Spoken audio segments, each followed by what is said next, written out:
bienvenue d'abord. Je pense que vous honorez à chaque fois Ruralitique de votre présence. C'est pas ma fonction de vous remercier, mais je sais à quel point ils sont touchés, les organisateurs de cette présence et représentation de l'Assemblée et du Sénat, en l'occurrence le Sénat. Yves Rome, vous avez entendu, on va parler de la feuille de route, voilà, de ce document, de cette intention des pouvoirs publics et du gouvernement sur le numérique, structuré autour de 3 points: faire du numérique une chance pour la jeunesse, renforcer la compétitivité des entreprises, toujours grâce au numérique évidemment, et promouvoir les valeurs, nos valeurs, dans la société et l'économie numérique. Ce document, vous l'avez peut-être inspiré dans certaines portions. Voilà, si aujourd'hui on vous dit feuille de route d'abord, et je vous proposerai un échange avec l'auditoire ensuite, qu'est-ce que vous ressentez, qu'est-ce que vous avez envie d'indiquer à notre auditoire si diversifié dans sa présentation, des acteurs industriels, des élus locaux, des grands experts? Antoine Darod est resté avec nous. Quels sont les premiers mots qui vous viennent à l'esprit quand on vous parle de cette roadmap gouvernementale? Tout simplement qu'avec Pierre Hérisson, immodestement, dans le cadre de la réaction de notre rapport, nous avons, je le crois, puissamment influencé l'excellent Antoine Darod, qui a su s'inspirer aux meilleures sources pour bâtir une nouvelle architecture de cette grande ambition de la mise à très haut débit du territoire national. Il l'a fait parce qu'il a su sentir la force et la puissance des collectivités territoriales en la matière, sans pourtant bouleverser l'architecture initialement élaborée. Les collectivités territoriales sont essentielles à l'atteinte de l'objectif, puisqu'elles doivent traiter 80% du territoire. Il a su donc tenir compte de cela et avancer positivement dans les financements. Ça a été explicité ce matin, et d'ailleurs des intervenants, qu'ils soient des collectivités territoriales ou du monde des industriels, ont su reconnaître la pertinence de cette nouvelle architecture. Toutefois, j'ajouterai que, Pierre pourra préciser, mais que subsistent, de mon point de vue, des éléments encore d'incertitude qui devront être consolidés au fil du temps. Nous avons pris bonne note de la volonté très communicante de France Télécom autour de l'expérimentation du Palaiseau d'éteindre le fil de cuivre. Je participe par ailleurs, d'ailleurs, à la mission Chamsor, chargée d'étudier les modalités de cette extinction. J'ai quelques inquiétudes sur le fait que cette mission ne devienne pas une mission d'endormissement de cette ambition d'extinction du fil de cuivre. Et puis, autre sujet d'inquiétude, après cette félicité de la réalité de cette nouvelle architecture, au moment même où l'on parle d'extinction du fil de cuivre, au moment même où on installe la mission Chamsor, que voit-on arriver d'un seul coup un vieux système déjà connu technologiquement depuis plusieurs années qui d'un seul coup réapparaît dans le champ du débat, le VDSL2. Alors, j'ai un petit sujet, j'y vois là une contradiction majeure. Je comprends bien que l'opérateur historique, dont Bruno Jeannet, avec le talent consommé qui est le sien, il aurait pu être ministre de l'Intérieur des collectivités territoriales, nous a fait la brillante démonstration que tout allait bien. Je ne partage pas tout à fait cette analyse, car si j'observe la réalité même de l'ARCEP qui s'est trompé lui-même en déclarant au début de cet exercice qu'il y a eu une accélération de la construction de prises. Or, en fait, il était obligé de réviser ces chiffres. La réalité n'est pas celle de plus d'1 million de prises construites, mais de 750 000, ce qui est déjà pas mal, il faut le reconnaître, mais il faudra à ce rythme-là tripler la durée initialement arrêtée par le président de la République pour atteindre l'objectif. Donc vous le voyez, quelques sujets d'inquiétude. Inquiétude relayée là aussi par une observation venue de l'Europe qui fait la démonstration que la plupart des opérateurs français trompent un peu le chaland en indiquant des débits obtenus qui sont loin d'être validés dans la réalité. Et mon inquiétude se porte sur récemment une communication appuyée par un opérateur dont je tairai le nom, mais qui vous viendra immédiatement à l'esprit, qui déclare qu'à partir du VDSL2, il peut aller jusqu'à offrir presque 100 mégabits à ses futurs clients. Voilà, il y a là une opération tout à fait mensongère, et au titre de la VICA, je voudrais apporter un élément au débat, puisque le mot transparence, révolution, mutation a été abondamment utilisé ce matin. Je voudrais, si on peut le faire figurer, apporter un élément de mesure. Vous le savez, pour les consommations des objets connectés, les frigidaires, tout ce qui consomme de l'énergie, il y a un classement. Eh bien, moi je fais la proposition suivante, et j'espère que les opérateurs s'intéresseront de suivre cette proposition, c'est que soit clairement identifié dès le début de la contraction avec un opérateur et un client, ce niveau d'éligibilité en termes de débit. Et si, une fois le contrat passé, le client s'aperçoit que le débit initialement proposé par l'opérateur n'est pas obtenu à l'intérieur de son domicile, il pourra s'en libérer très facilement. Et je le crois, ce type de classification sera à la fois aussi très utile, parce que j'ai entendu ce matin bon nombre parfois d'approximations dans cette complexité d'un langage par trop technique. Les élus eux-mêmes parfois peuvent se faire tromper par des opérateurs mal intentionnés qui leur indiquent fournir tel ou tel niveau de débit et qui ne correspond à aucune des réalités. Je crois qu'il est utile en ce moment, à la fois pour les consommateurs, mais aussi pour les élus locaux qui doivent construire les outils nécessaires à servir 80% de la population, qu'il y ait cette mesure simple qui existe déjà pour les objets domestiques et qui figure d'ailleurs comme une nécessité impérative fixée par la loi dans le cadre de la vente d'une habitation. Vous devez connaître le niveau d'isolation de l'habitation. Eh bien, je crois qu'il est grand temps aujourd'hui que les travaux de la commission, notamment chargée de la répression des fraudes et de la consommation, puissent s'organiser pour apporter cette transparence nécessaire. Bon, des progrès, des éléments factuels qu'Antoine Darodes et sa mission trop faiblement dotée en personnel a su aujourd'hui poser.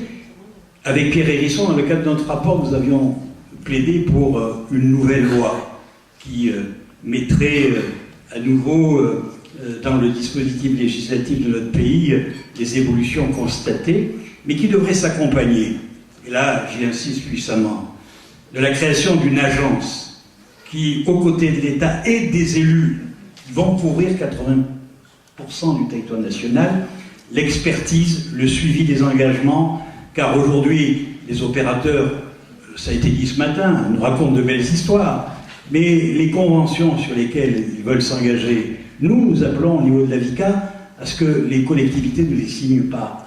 Parce qu'aujourd'hui, le degré de précision qui est apporté est notoirement insuffisant. Et j'ai moi-même, ainsi que Claudie Breton, président de l'ADF, signé pas plus tard que ce matin, un courrier au Premier ministre pour l'appeler à plus de coercition et plus de respect des collectivités territoriales de la part des opérateurs. Puis, cette agence, elle devra aujourd'hui prendre en compte les moyens qui sont insuffisants autour d'Antoine Darodes, alors que les moyens d'autorités soi-disant indépendantes, qui ne rendent compte à personne, et même pas au Parlement. Je pense à l'ARCEP, je pense à l'Agence des fréquences, je pourrais penser à Point .fr, etc., qui ont des centaines et des centaines d'agents à leur disposition. Eh bien, je souhaite que tout cela soit mis au service de cette grande ambition. Les moyens existent, ils sont épars, mettons-les au service de cette grande ambition qui est le déploiement de la fibre optique partout et pour tous. Pierre Hérisson. Alors, je ne sais pas comment essayer d'être complémentaire de tout ce qui vient d'être dit. Sur l'essentiel, vous avez tous, j'en suis sûr, toutes et tous pris connaissance de notre rapport. On est parti d'une question sur la feuille de route.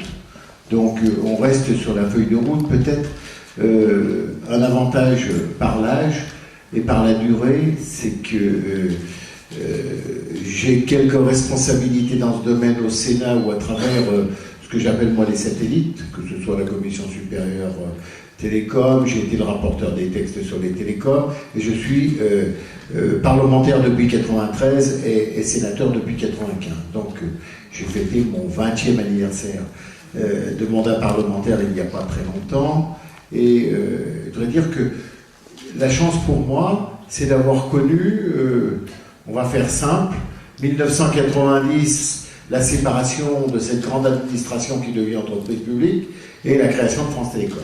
Là, on a véritablement, on n'est plus au 22 annières, mais on est encore avec le téléphone automatique reposant sur le fil de cuivre, sur les réseaux de cuivre, et la révolution du Minitel.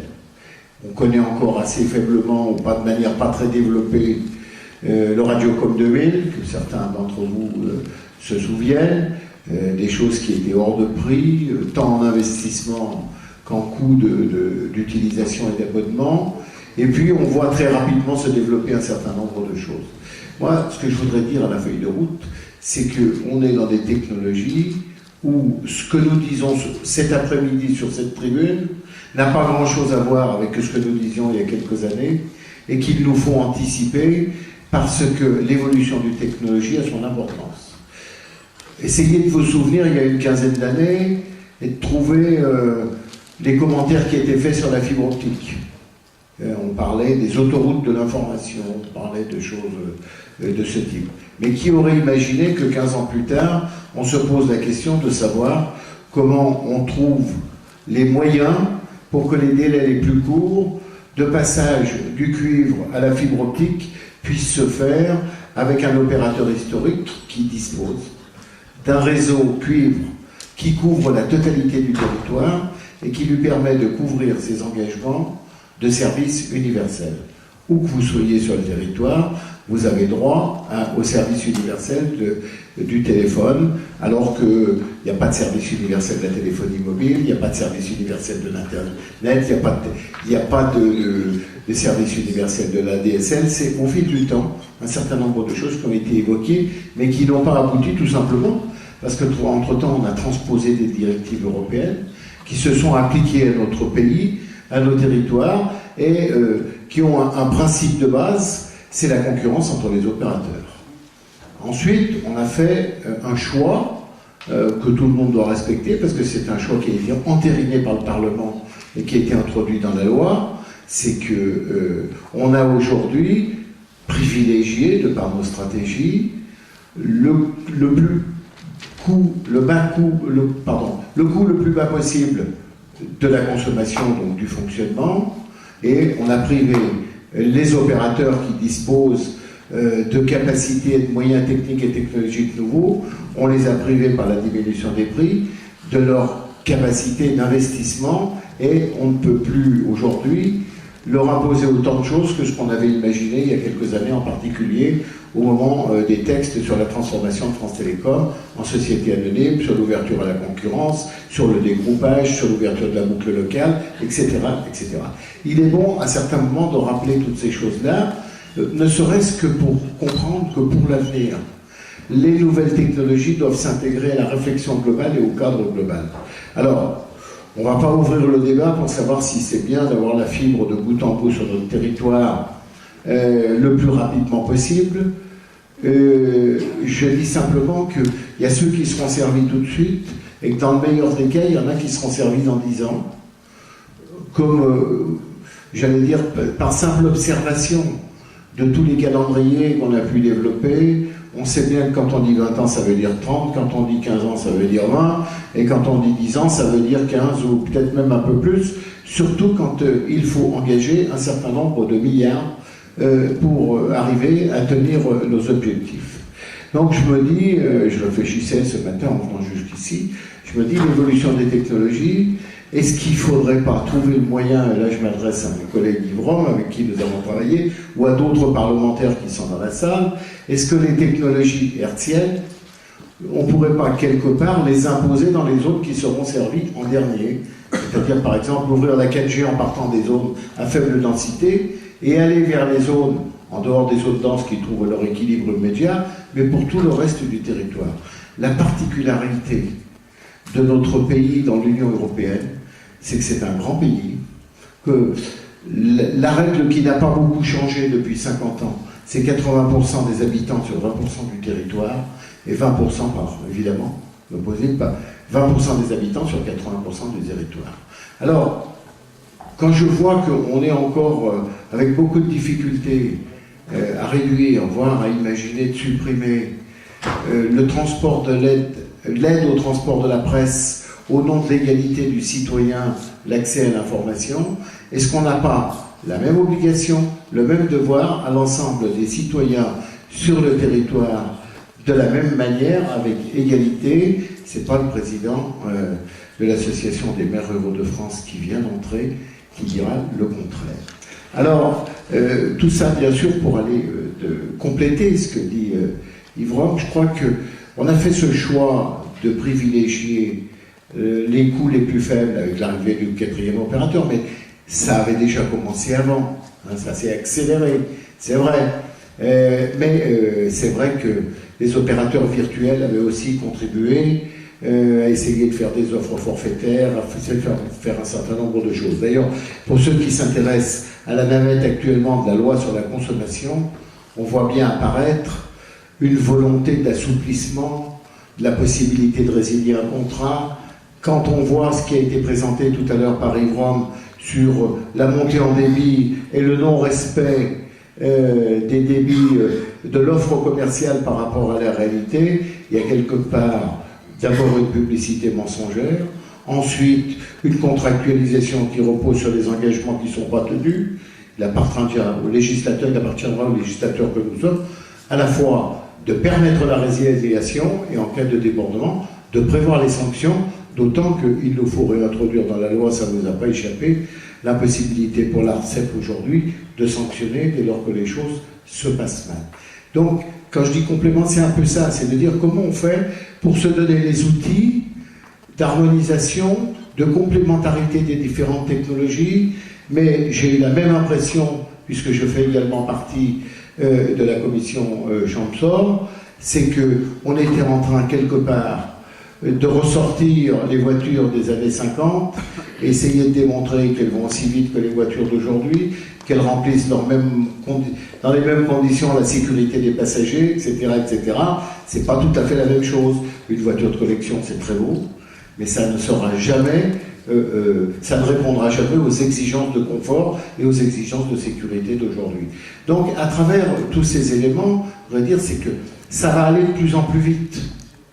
Parce que la nouvelle génération, ou les générations qui nous suivent, considèrent que ce qui pour nous était un projet de nouveauté, quelque chose, c'est devenu un sujet de la vie quotidienne pour lequel ils ont des exigences et ils entendent qu'on y réponde. Alors c'est vrai que sur la feuille de route, il y a des sujets qui concernent la jeunesse. Il y en a un qui concerne la jeunesse, il y en a un qui concerne la culture, il y en a qui concerne la transmission du courrier en temps réel. Et quand il s'agit de faire passer un bloc ou un bouquin tout entier, on a besoin d'avoir du débit. Autrement, ça ne fonctionne pas. Ce sont des réalités qui ont pour objectif d'améliorer le confort, l'efficacité économique et tout ce qui permet d'être quelque part sur le territoire et d'éviter la centralisation, d'éviter le contraire de ce qu'on a connu. On a beaucoup reproché, on a tenté à travers le code de l'urbanisme d'éviter l'urbanisation tache d'huile, etc., etc. Mais on a droit aussi d'avoir une vie sur le territoire. Tout ne peut pas se passer dans les grandes capitales et dans les grandes agglomérations. Donc, un peu en vrac, tous ces points-là nous disent que, finalement, la feuille de route, je pense qu'il ne faut pas avoir peur de dire qu'à la vitesse où vont les choses, elle est probablement à mettre à jour, elle nécessite des avenants, des complémentarités, la prise en compte de technologies qui font leurs preuves et qui arrivent sur le marché industriel, etc., etc. Mais la feuille de route, elle n'est pas faite pour 20 ans. En tout cas, elle est faite pour maintenant, pour échanger avec vous sur votre commentaire sur celle-ci, les orientations, les idées que vous avez pu porter. Il y a des collègues à vous, il y a des élus locaux, il y a des représentants du gouvernement. Voilà, nos deux sénateurs sont à votre disposition. Moi, j'ai quelques questions, bien sûr, sous le coude. Qui souhaite... Le micro est à droite. Pierre ? Je vous en prie, dans un style de plus en plus incisif. Allons-y. Moi, je vous demanderais, messieurs les sénateurs, si vous attendez que ces feuilles de route soient déclinées ou si les territoires aujourd'hui ont eux-mêmes ces feuilles de route suffisamment, selon vous, pour donner de la visibilité à tous leurs acteurs, société civile, acteurs privés, administration interne à ce territoire. Pierre Aigri. Oui, bonsoir monsieur, je voudrais vous dire deux choses. La première, c'est qu'on a beaucoup parlé d'économie. J'aimerais bien qu'on envisage le très haut débit par le biais des services publics, puisque l'égalité des territoires se mesure à l'aune de la qualité des services publics. Sur les services publics physiques, on n'a jamais été égaux et on ne le sera jamais. Par contre, on a une opportunité historique, où que l'on soit sur le territoire, en téléprésence, d'avoir accès exactement de la même façon, de façon non discriminatoire, à tous les services. Et donc, ça suppose du très haut débit en fibre optique. Donc, il faut effectivement avoir tout ça très clairement en tête, avec quelque chose de très simple, mettre de la fibre partout où il y a des cuivres. Ce qui n'empêche des solutions alternatives en attendant. Et ma deuxième question, la majorité des parlementaires, si j'ai bien compris, ont une culture urbaine plutôt que rurale. Et comment faire, nous, citoyens ruraux, pour les alerter, parce qu'après tout, il n'est pas interdit à écrire aux 577 députés, c'est assez facile de se faire une base de données. Et qu'est-ce que, si moi, citoyen, je veux écrire aux 577 députés, que me conseillez-vous de leur dire? Merci. Merci. Vous avez là des porteurs d'amendements aussi, ou de propositions de loi, donc si vous avez envie d'en faire vos... Peut-être une réponse rapide à notre ami Pierre Aigri. Avant que d'écrire aux députés, moi j'ai la prétention de penser que l'avenir, il est dans les territoires et dans le local. Donc il vaut mieux commencer par s'adresser à son président de conseil général ou à son président de région. Parce qu'aujourd'hui, c'est dans la maille départementale à minima que se trouve la solution. Et la feuille de route d'Antoine Narod a posé très clairement, avec des aides diversifiées, notamment le coefficient de ruralité, et je n'ai pas eu l'occasion d'y assister, mais le rôle central de la mobilisation de la Caisse des dépôts et consignations sur le livret A pour mobiliser l'emprunt à des taux bonifiés au profit des collectivités qui s'engagent dans la construction d'un réseau, et avec aussi l'allongement de la durée de remboursement qui pourrait aller jusqu'à 40 ans. Alors Pierre Aigri demandez rendez-vous dès demain au président du Conseil général de la Lozère. Sur le premier point, abordé, je crois, par... Si vous voulez, je voudrais juste rappeler que dans mon propos, j'ai rappelé, et j'ai fait la comparaison avec la distribution de la presse, c'est pas pour rien, c'est que où qu'on soit sur le territoire, on doit avoir accès et égalité d'accès à l'ensemble des services, et celui-là, d'autant que les choix politiques qui ont été faits auraient pu être complètement inversés. On aurait pu, au contraire, laisser des possibilités tarifaires et imposer des investissements plus conséquents aux opérateurs historiques ou autres, de manière à si vous voulez, non pas privatiser, mais en tout état de cause, donner à ceux qui font la facture la capacité seule d'investir. On a fait un choix de réseaux publics et de réseaux privés.